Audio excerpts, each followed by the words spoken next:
Assalamualaikum warahmatullahi wabarakatuh.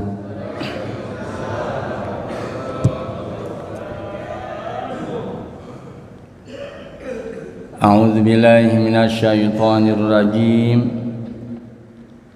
Bismillahirrahmanirrahim. Alhamdulillahilladzi faddala bani adama bil ilmi wal amali ala jami'il alam. Wassalatu wassalamu ala sayyidina Muhammadin sayyidil arabi wal ajam wa ala alihi wa ashabihi ya nabi'al ulumi wal hikam.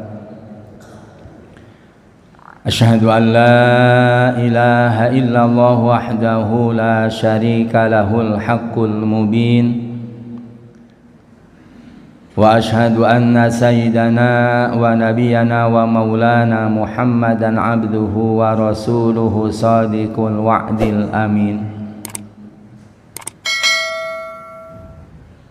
Allahumma salli wa sallim wa barik ala sayyidina Muhammadil fatihi lima ughliqa wal khatimi lima sabaqa nasiril haqqi bil haqqi wal hadi ila siratikal mustaqim wa ala alihi wa ashabi haqqa qadrihi wa miqdarihil azim. Amma ba'd.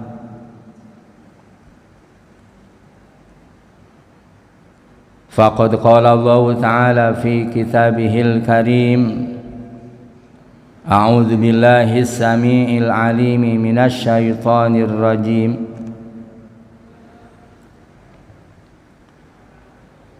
Yarfa'illahu alladhina amanu minkum walladhina utul ilma darajat. Al-ayah.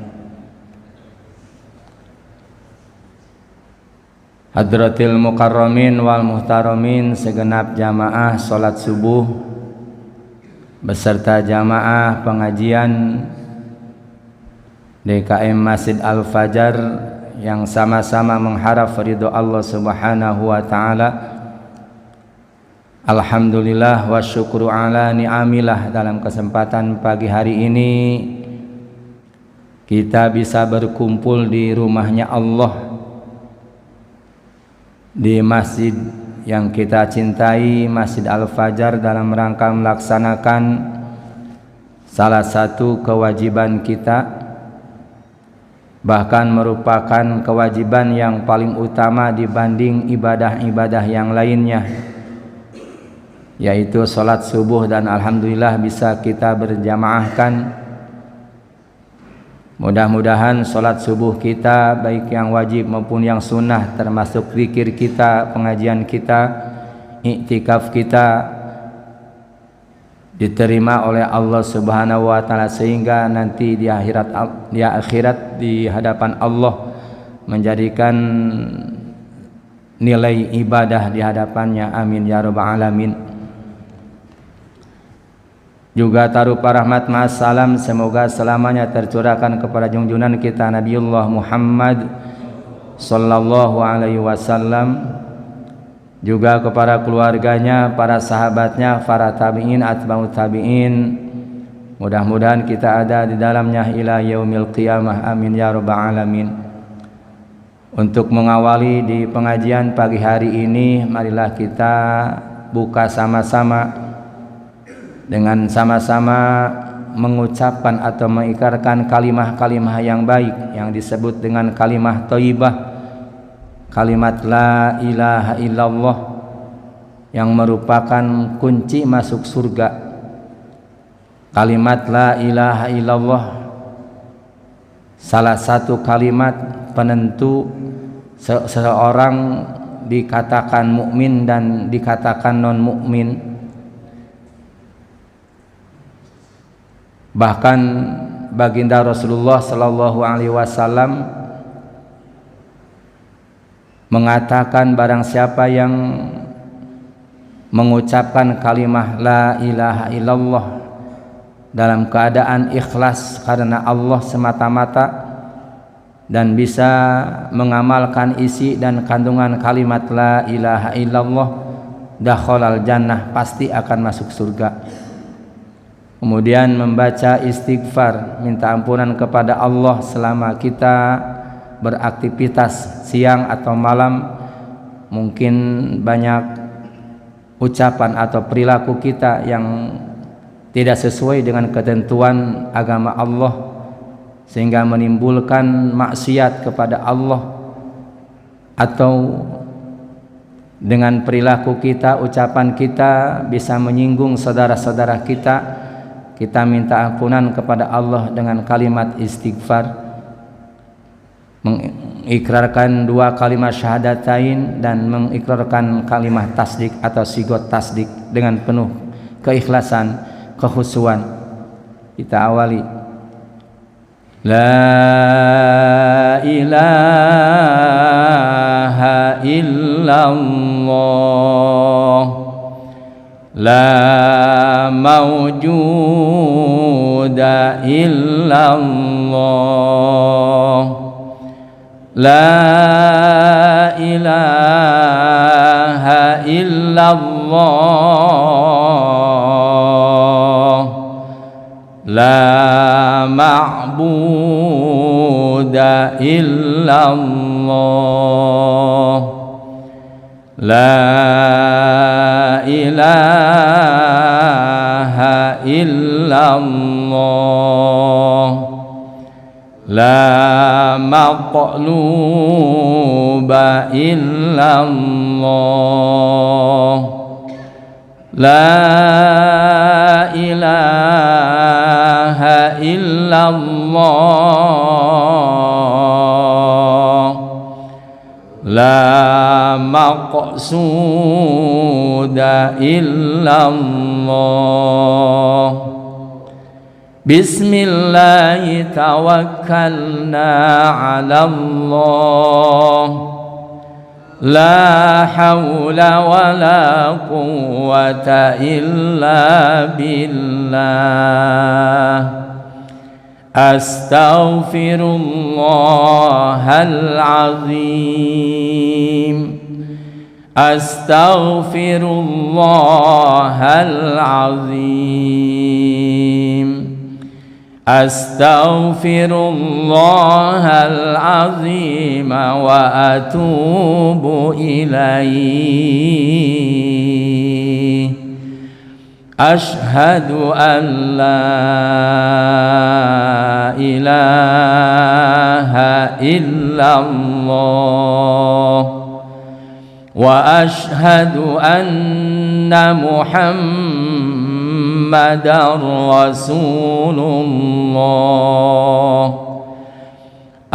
Amantu billahi wa malaikatihi wa kutubihi wa rusulihi wa bil yaumil akhiri wa bil qadari khairihi wa syarrihi minallahi ta'ala.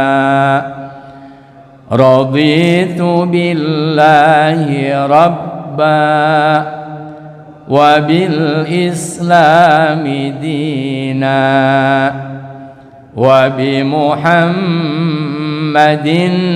nabiyyan wa rasula wa bil Qur'ani imaman wa hukma wa bil mu'minina wal mu'minati ikhwana.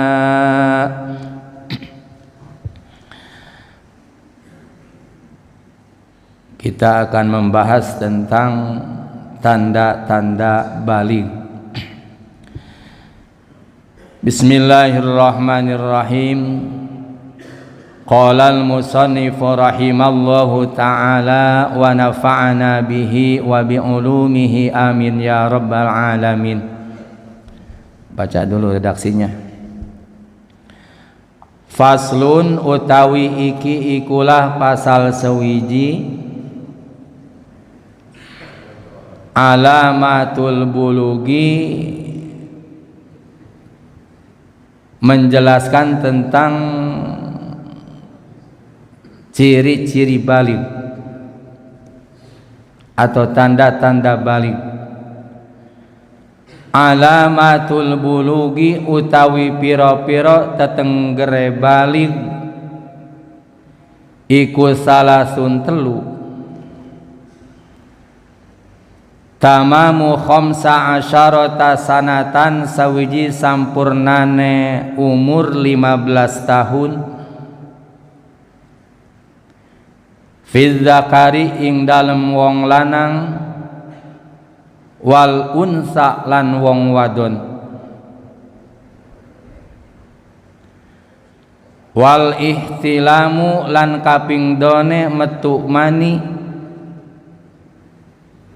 fil zakari ing dalem wong lanang, wal unsa lan wong wadon.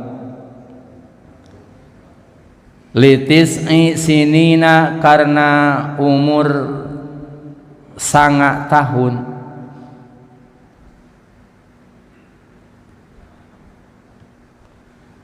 Wal haidu lan kaping telune debe datang bulan haid. Fil unsa ing dalem wong wadon, litis'i sinina karena umur 9 tahun. Bismillahirrahmanirrahim. Ini pasal menjelaskan tentang tanda-tanda baligh. Sebelum kita lebih jauh menjelaskan tentang tanda-tanda baligh, kita bahas dulu tentang alamat dan baligh.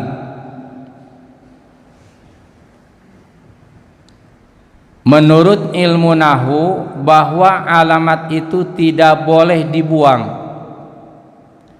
Wal alamatu la tuhzafu abadan. Ciri itu atau tanda itu tidak boleh dibuang selamanya, pasti harus ada. Bahkan dijadikan oleh masyarakat apabila kehilangan seseorang, maka ditulis itu tanda-tanda atau ciri-ciri orang tersebut adalah rambutnya lurus hitam, umpamanya kulit putih atau sawo mateng,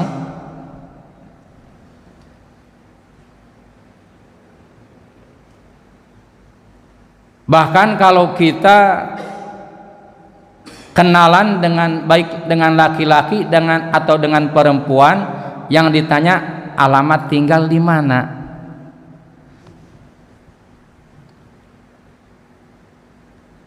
karena alamat itu tidak boleh dibuang, pasti harus adanya, maka kita harus tahu apa itu alamat, tanda-tandanya. Lihat dari segi redaksi, kalimat alamatun bukan hanya kalimat alamat, setiap kalimat pasti ada cirinya.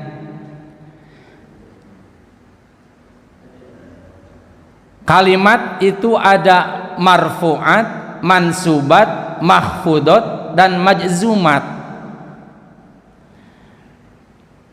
Ada kalimah yang dirofakkan, dinasobkan, dikhofadkan, dan dijazmkan. Ciri 4 berarti ciri itu.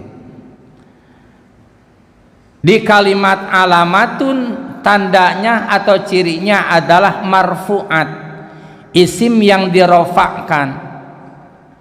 Kenapa lafadz alamatun dirofakkan termasuk isim marfu'at?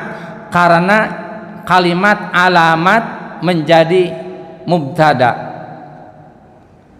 Sedangkan mubtada termasuk isim yang dirofa'kan. Ciri rofa'nya lafad alamat apa?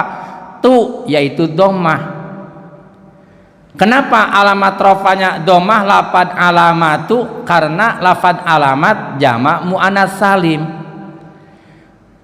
Jamak menunjukkan banyak, muannas perempuan, salim yang selamat dari kedudukan mufradnya. Apa cirinya muannas? Jamak muannas salim bi ziyadati alifi wa ta'i mazidataini. Ciri jamak muannas salim itu adalah di mana-mana ada kalimat yang ditambahin huruf alif dan ta yang menjadi huruf ziyadah dua-duanya. Ciri itu semua ada cirinya. Jadi jamak muannas salim itu tingkah rofa alamat rofanya dhammah, tingkah nasab dan tingkah khafad. Alamat nasab dan khafadnya itu adalah fathah. Lafad al-bulughi. Nah, sekarang alamat sudah tahu, tanda-tanda. Balig al-bulugh termasuk kalimat marfu'at, mansubat atau mahfudat atau majzumat. Alamatul bulughi di situ dikasrohkan, berarti termasuk kalimat mahfudat, kalimat yang dikhafadkan. Kenapa dikhafadkan? Sebab jadi mudhof ilaih dari kalimat alamat. Jadi kalimat alamatul bulughi itu termasuk kalimat muradif atau idofat. Sedangkan idofat adalah kumpulnya kalimat mudhof dan mudhof ilaih. Lafad al-bulughi mudhof ilaih. Apa cirinya? Kalau mudhof ilaih pasti harus khafad. Alamat khafadna lafad al-bulugh adalah kasroh. Kenapa ciri khafadnya kasroh? Sabab jamak taksir, balig dijamakan jadi bulugun, wazan fu'ulun. Karena jadi mudhof ilaih maka dikasrohkan alamatul bulughi.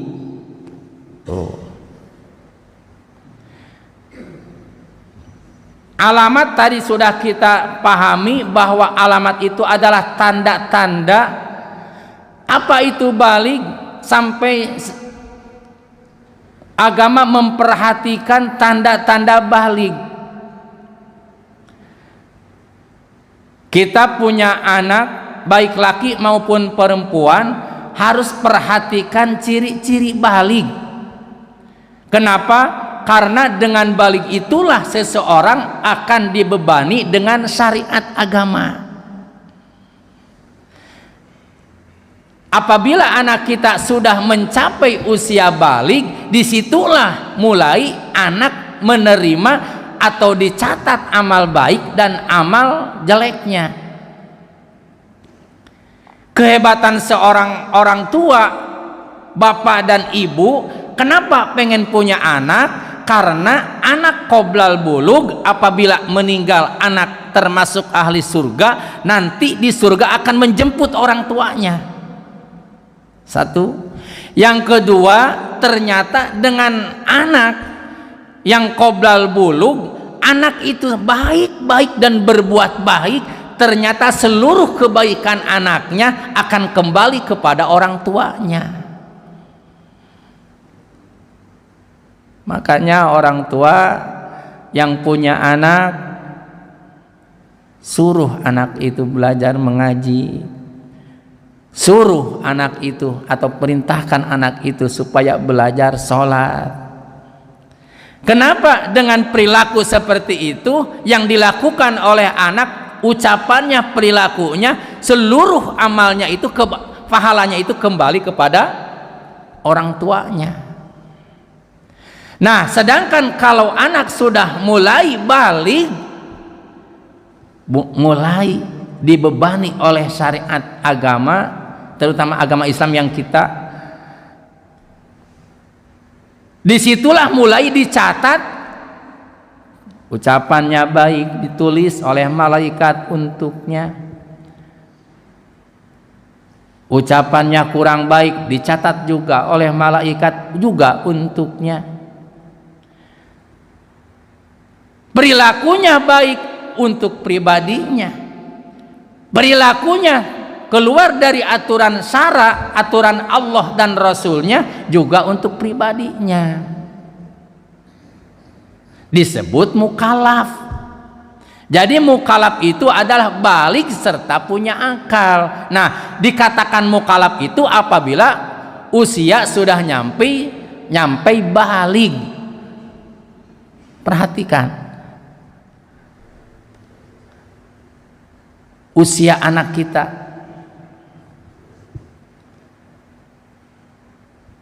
karena kalau sebelum balik walaupun dia tidak mau sholat, tidak durhaka, tidak berdosa,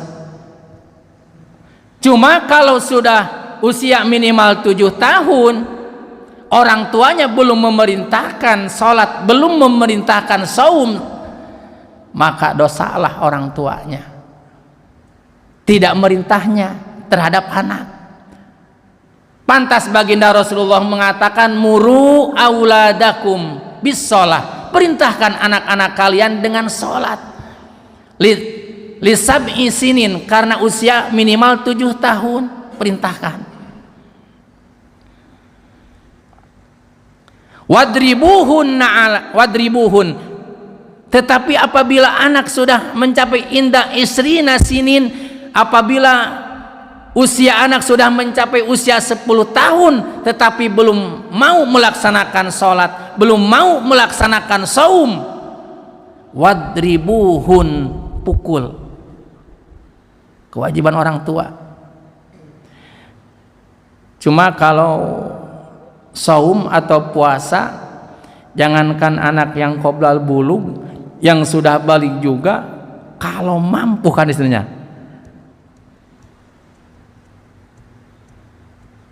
kalau tidak sakit, kalau tidak bepergian, tuh. Tetapi kewajiban orang tua untuk mendidik anak supaya melaksanakan saum disesuaikan dengan kemampuan anak. Belajar mah sampai jam 10 kuat, ternyata sampai zuhur. Kalau anak belum minta itu jangan disuruh minum dan disuruh makan. Mampu umpamanya sampai zuhur, besok mah tingkatkannya sampai asar.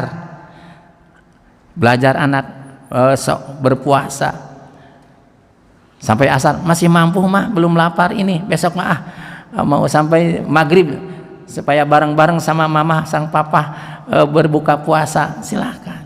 Tetapi jangan dipaksa masalah saum. Tetapi kalau sholat, kalau dia enggan, tidak mau melaksanakan sholat, usia sudah sampai usia 10 tahun, kewajiban orang tua mendidik dengan didikan agak keras, pukul. Kenapa? Pahalanya bagi orang tuanya, bagi orang tuanya.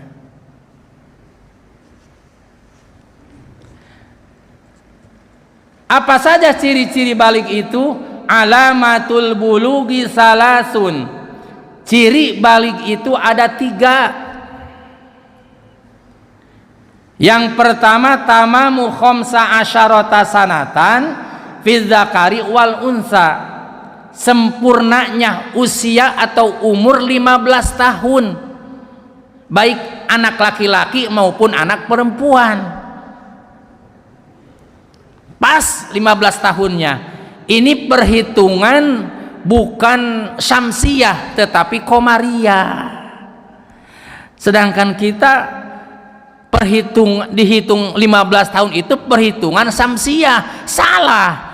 Kenapa? Karena kita tidak memahami dan tidak paham tentang bulan komariah, bulan hijriyah.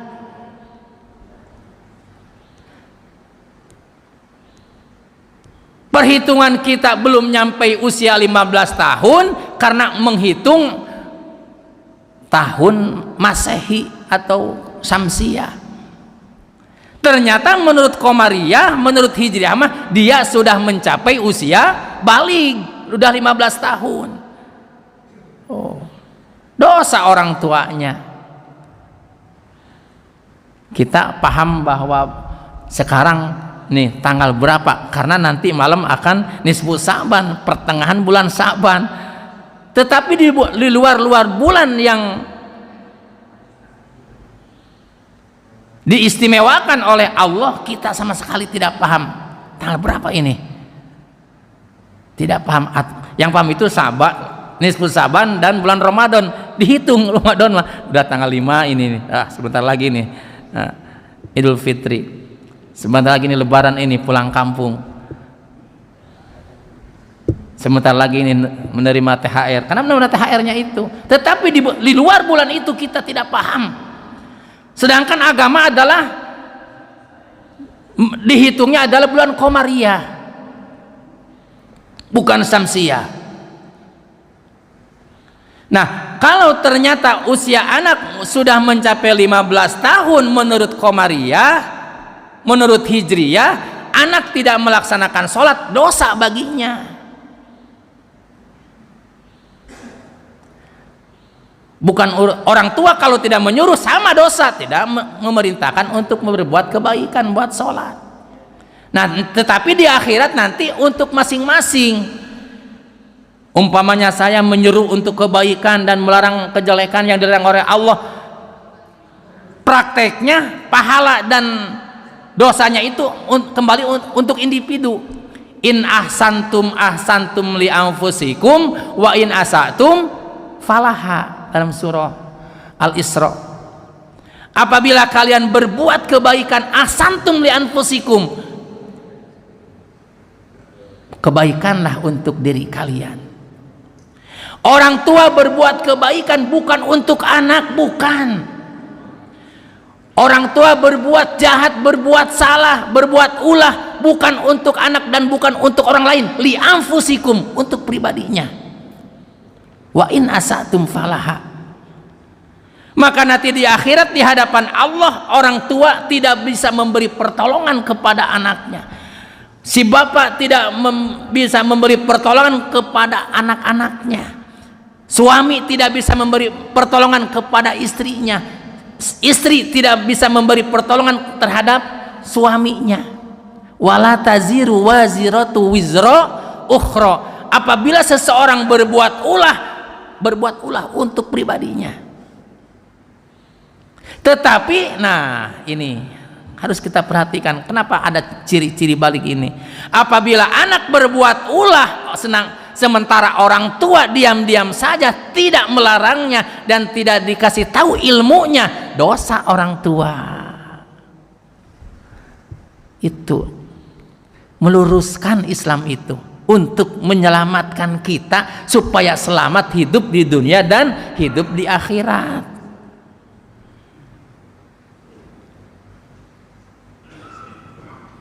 Mengatur kehidupan kita. Islam itu mengatur kehidupan kita di alam dunia dan mengatur hidup di akhirat. Akan hidup lagi kita. Banyak orang yang punya pemikiran, mending mati daripada begini mah. Emang tidak ada perhitungan lagi? Nanti ada hidup sesudah mati.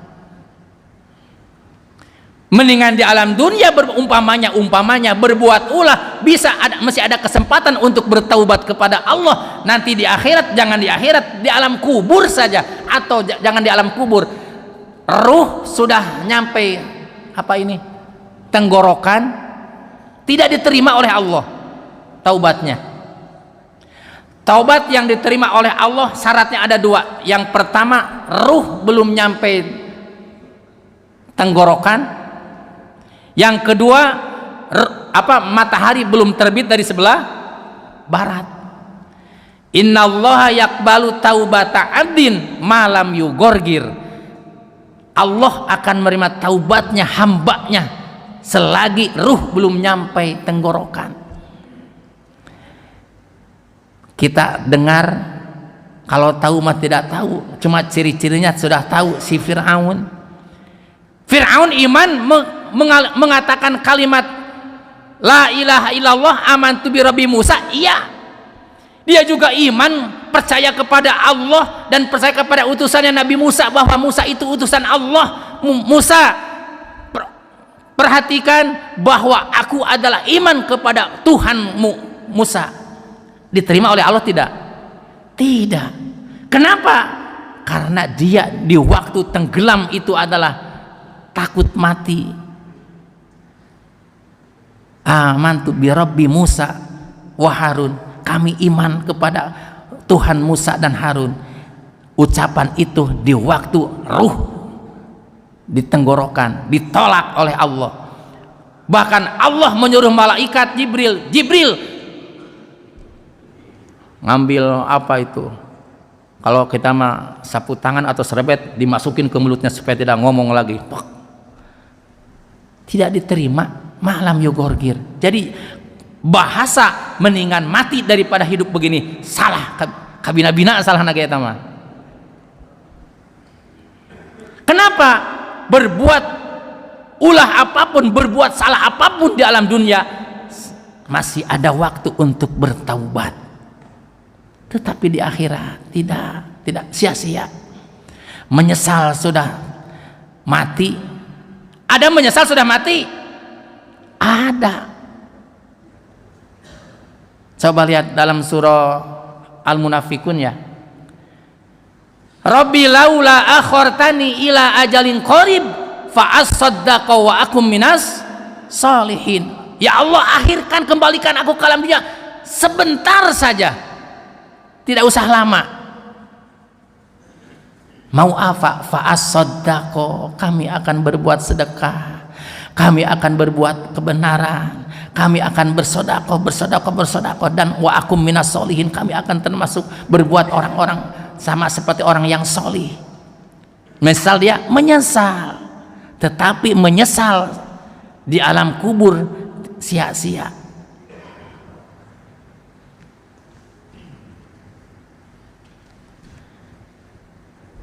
Lanjut.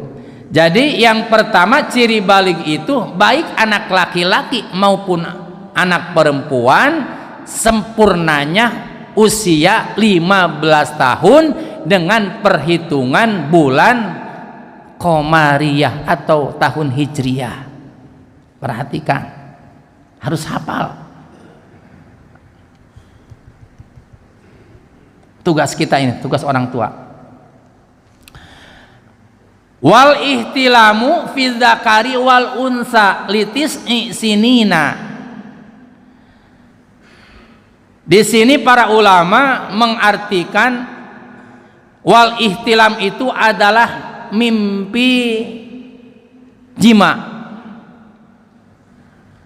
Ada ulama mengartikan wal ihtilamu di situ adalah keluar mani, metu mani.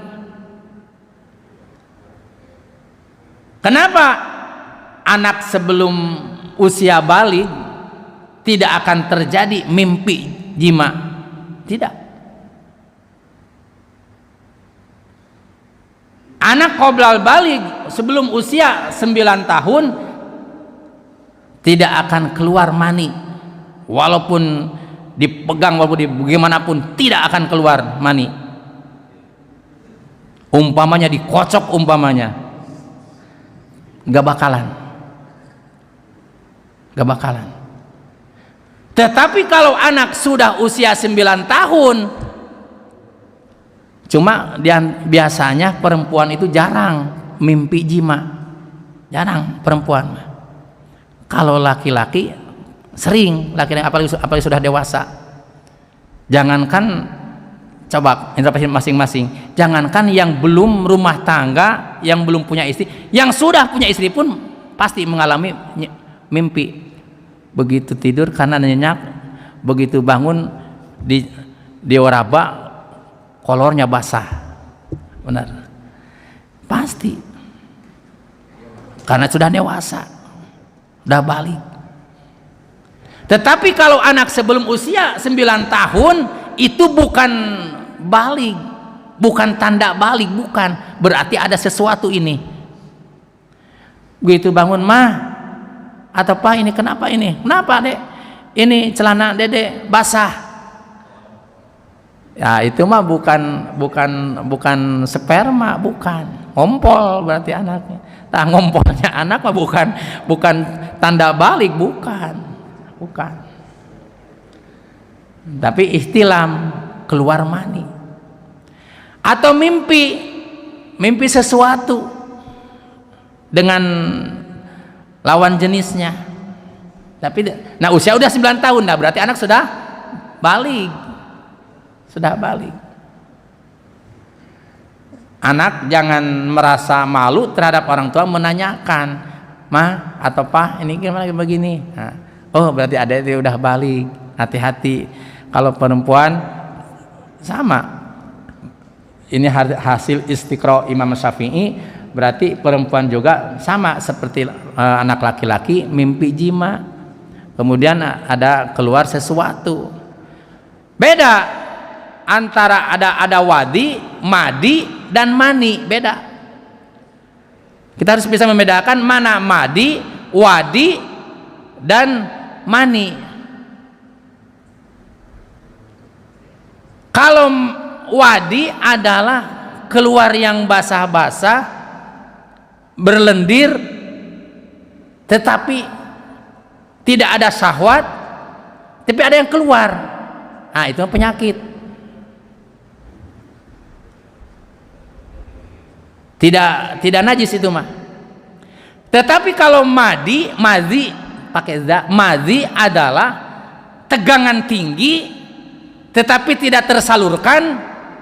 Kemudian begitu kita mengeluarkan air kencing, ada yang keluar ujungnya itu lendir. Nah itu karena tadi tegangan tinggi tidak tersalurkan, keluarlah lendir-lendir. Madi, bagaimana hukumnya? Najis.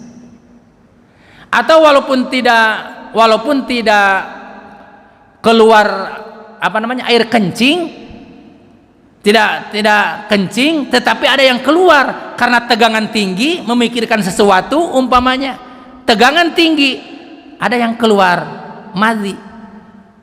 Bagaimana hukumnya? Najis. Hati-hati, awas. Ini untuk menyelamatkan kita nih sholat ini. Jangan sampai sholat kita sia-sia.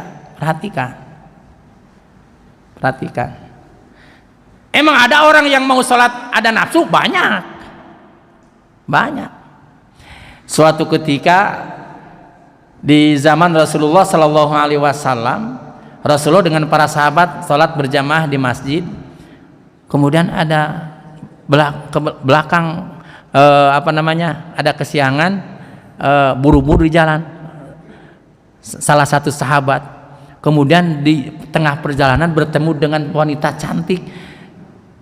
Kemudian dia tertarik, akhirnya ada nafsu, dirangkul sama dia, dipeluk, diciumin. Nah berarti ada nafsu.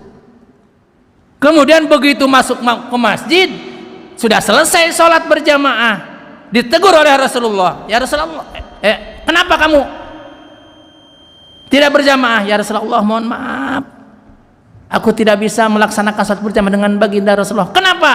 Saya di perjalanan ini begini. Bagaimana kata baginda Rasulullah?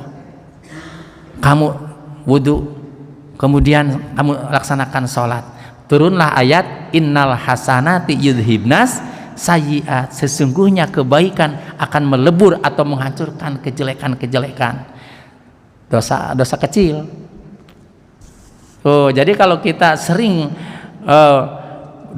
dosa kecil, umpamanya sering sedekah, sering berbuat baik, melebur, sering wudu, makanya dalam marah cepat wudu. Nah, jadi sedekah melebur dosa kecil.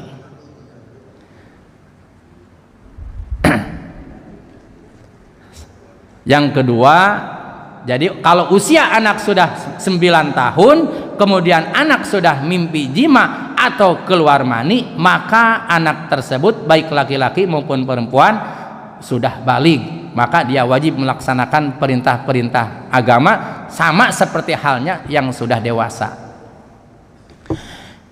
Ini yang dua, masuk laki-laki masuk perempuan. Yang ketiga ini khusus untuk perempuan. Wal haidu fil unsa litis'i sinina. Perhatikan sekarang mah anak-anak perempuan itu cepat dewasa, cepat balik. Dulu mah 16 tahun juga belum DB, belum datang bulan. Tapi sekarang kalau usia anak kelas 4, kelas 5 sudah banyak yang haid. Itu bukan penyakit. Kalau usia sudah 9 tahun menurut perhitungan Komariah juga sama, bukan Masehi. Dia ada yang keluar darah dari farjinya, itu bukan penyakit, tetapi dia sudah balik, haid namanya. Perhatikan si ibu terhadap anak perempuan. Di mana sudah haid, salaman dengan laki-laki yang bukan mahram, hati-hati. Dosa buat dia, dosa buat laki-laki. Nah, jadi yang menimbulkan dosa itu dan pahala untuk laki-laki hancur, rusak pahala kebaikannya melihat perempuan yang sudah balik. Jangan cepat, walaupun dengan santri kita, anak didik kita perempuan atau laki-laki, kalau anaknya sudah balik tidak boleh salaman, tidak boleh, walaupun pakai sapu tangan. Dulu pakai sapu tangan salaman, dengan mertua pakai sapu tangan tidak boleh. Kalau dengan mertua, kenapa? Mahram. Tidak batal wudhu dengan mertua. Mantu perempuan salaman pakai itu si mantunya tidak boleh. Biasa seperti anak kandung kita. Karena walaupun cerai sama anak kita, si bapaknya haram menikahi anak itu, mantu itu. Setiap yang haram ditikah berarti mahram, tidak batal wudhu. Itu harus paham. Nah, anak perempuan sudah mencapai usia 9 tahun, maka kewajibannya sama seperti halnya orang tua yang sudah anak-anak atau orang tua yang sudah dewasa. Sama, bukan penyakit. Minimal 9 tahun. Tuh, jadi ini mah, jadi yang 3 ini yang untuk laki dan perempuan 2, 1 laki dan perempuan sempurna usia 15 tahun, yang kedua ihtilam, mimpi jima atau keluar mani. Sedangkan yang 1 khusus untuk perempuan, yaitu haid, men atau DB datang bulan, ya. Nah, minimal usia 9 tahun, apalagi kalau sudah lebih berarti. Jadi mimbabi aula, minimal 9 tahun sudah keluar darah dari jalan depannya berarti sudah balik, apalagi lebih dari usia 9 tahun. Kalau di kias mah disebut kias aulawi, cacak, istilah Sunda mah cacak 9 sudah balik, apalagi atau komo lebih daripada 9 tahun, mimbabi komo gitu. Kias aulawi. Sedikit lagi nih, hunsa. Bagaimana ciri hunsa? Wandu, hunsa itu adalah apabila hamba Allah mempunyai 2 jenis kelamin. Ada sebut wandu. Annahu in umna min zakarihi wa hado min farjihi hukima bibulugihi. Sama, apabila seorang hunsa punya 2 kelamin kemudian keluar dari salah satu kelaminnya, in amna keluar mani min zakari atau dari penisna, tidak, itu mah tidak keluar dari penisna, wahado min farjihi atau tidak keluar mani tetapi keluar haid, darah. Hukima bibulugihi, sama dihukumi dengan bahwa dia itu adalah termasuk sudah balik. Wallahu alam.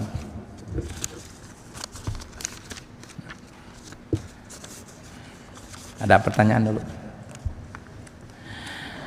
Assalamualaikum warahmatullahi wabarakatuh. Waalaikumsalam. Ustaz, saya mau nanya, menurut hadis Aisyah pada malam nisfu Sya'ban Rasulullah keluar ke pemakaman. Apa yang dilakukan Rasulullah? Bacaan apa yang dibaca Rasulullah saat di pemakaman? Kalau istilah kita zaroh, ya, kalau memakam otomatis mendoakan yang ada di dalam kubur. Allah maghfir, kalau ahlinya itu laki-laki, Allah maghfir lahu. Kalau banyak berarti Allah maghfir lahum. Kalau khusus laki-laki lahum, kalau khusus perempuan lahunna. Tetapi kalau campur laki dan perempuan cukup dengan kalimat lahum, nggak usah lahunna. Nah, jadi dalam ilmu nahwu itu apabila disebut laki-laki perempuan ke bawah, tapi kalau disebut perempuan laki-laki tidak ke bawah itu. Warubbama dalam ilmu Ibnu Malik, nah, ini udah tahu sedikit tapi lupa lagi. Warubbama aksa basanin awala ta'nisan ingkana li hadfim muhala, dalam Ibnu Malik Alfiyah. Jadi yang dilakukan itu adalah tidak sedetil seperti anu tidak, diantaranya adalah mendoakan. Jangan itu Rasulullah lewat ke salah satu kuburan, ada yang disiksa dalam kuburnya, kemudian Rasulullah menancapkan kayu, ya Allah selama kayu ini basah tolong diringankan siksaannya. Tuh. Jadi mendoakan. Jadi kita salah satu kalau kubur itu nanam pohon yang lama itu matinya, itu kuatnya, berdoa ya Allah selama ini hidup tolong umpama dia celaka tolong diringankan atau diampuni dosanya. Jadi mendoakan Allah maghfir lahu atau lahuma atau lahum atau lahunna. Kenapa umat Islam sekarang pada malam nisfu Saban tidak ke pemakaman?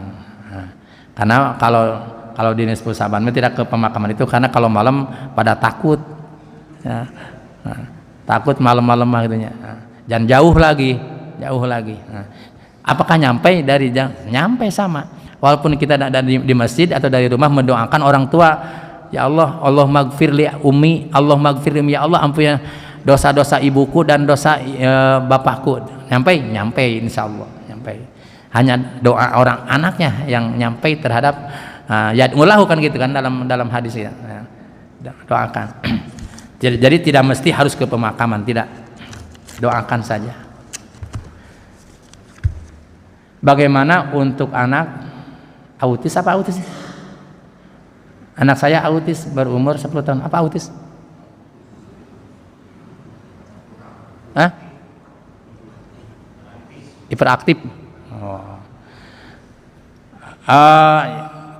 Kalau anak overaktif, banyak kan anak yang kesana kemari, tergantung. Sama seperti Hasan yang lain, kecuali kalau kurang enggak normal, kecuali kalau kurang normal gitu. Walaupun sudah usia 15 tahun, kalau tidak normal tetap aja tidak normal gitunya. Junun termasuknya itu. Nah, kalau aktif kesana kemari tidak diam, tetapi pemikirannya normal, ya itu biasa. Cuma overaktif aja. Sama balik-baliknya, ciri baliknya itu seperti yang tidak aktif itu.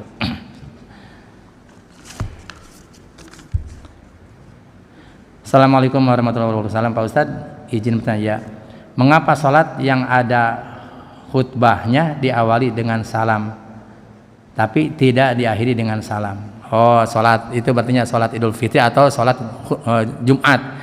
Nah, itu tidak termasuk syarat. Salam tidak termasuk syarat dan rukun khutbah tidak. Assalamualaikum warahmatullahi, itu mah cuma sunat saja. Sunat saja. Jadi biasanya menjelang azan kedua, kemudian si khotib itu adalah mengucapkan assalamualaikum. Nah, itu tidak termasuk rukun, tidak termasuk rukun khutbah. Walaupun tidak mengucapkan salam, jangan diprotes oleh jamaahnya, karena sah salat khutbahnya sah, tidak apa-apa. Jadi mau mengucapkan salam atau tidak masalah, cuma dianjurkan saja. Pas salamnya ya, karena belum selesai maka diakhiri dengan salaman itu assalamualaikum, salaman itu walaupun tidak diakhiri tidak masalah, tidak membatalkan. Mau diakhiri boleh selesai khutbah salam juga mangga, walaupun tidak masalah. Apa benar ada hadis palsu, Pak Ustadz? Dan siapa yang membuat hadis palsu tersebut? Nah, hadis itu ada hadis palsu, hadis dhaif, dan hadis maudhu. Ya, secara garis besar ada 3. Hadis palsu sama sekali Rasulullah tidak mengatakannya. Wah, sama sekali tidak. Padahal itu kaul ulama, umpamanya kaul ulama, sementara karena pengen hebat, umpamanya pengen gaya, qala Rasulullah sallallahu alaihi wasallam. Kemudian padahal itu katanya para ulama. Nah, itu palsu hadisnya. Hadisnya palsu. Atau dalam Durratun Nasihin, contoh salah satu hadis yang palsu. Terjadinya Rasulullah sallallahu alaihi wasallam Isra Mi'raj itu karena berantemnya antara bumi dan langit. Dalam hadis itu, dalam Durratun Nasihin itu. Nah, itu karena di bumi, kata bumi, di langit, akhirnya kalah langit itu. Ceritanya kalah langit itu karena berantem, karena di alam dunia ada yang paling hebat dibanding makhluk-makhluk yang lain. Itu baginda Rasulullah. Akhirnya nangis langit itu, minta kepada Allah, aku minta supaya hambamu yang lebih hebat itu naik ke langit. Nah, itu palsu, itunya palsu, maudhu, haram dipakai hujahnya. Ada do'if. Do'if itu adalah beberapa menjelaskan hadis.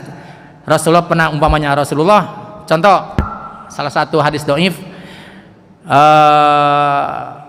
supaya paham ini, tetapi dipadoli amal boleh. Contoh di waktu kunut subuh, Rasulullah kunut subuh, kunut. Nah, selama 40 hari Rasulullah melaksanakan kunut dan termasuk kunut nazilah. Setelah itu tidak ada di Rasulullah. Nah, tapi ada lagi hadis yang menerangkan itu sahih semua itu.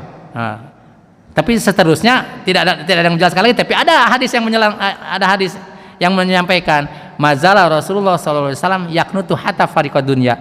Rasulullah tidak putus-putus melaksanakan kunut subuh sampai beliau wafat. Nah, itu ada yang mengatakan do'if. Kemudian tetapi bukan perawi itu saja, ada yang meriwayatkan lagi. Nah, asalnya hadis do'if, kemudian ada yang meriwayatkan lagi, naik kedudukannya jadi hasan li ghairihi. Wa qala hadisun hasanun kan itu. Nah, itu hadisnya itu do'if, ada yang meriwayatkan lagi, naik kedudukannya jadi hadis hasan. Nah, jadi kalau walaupun tidak hasan, tetapi hadis-hadis do'if boleh dipakai fadhailul a'mal, tetapi dipakai hujah lemah. Yang buatnya siapa? Saya tidak tahu. Yang bikin hadis palsunya tidak tahu siapa, nama-namanya tidak tahu.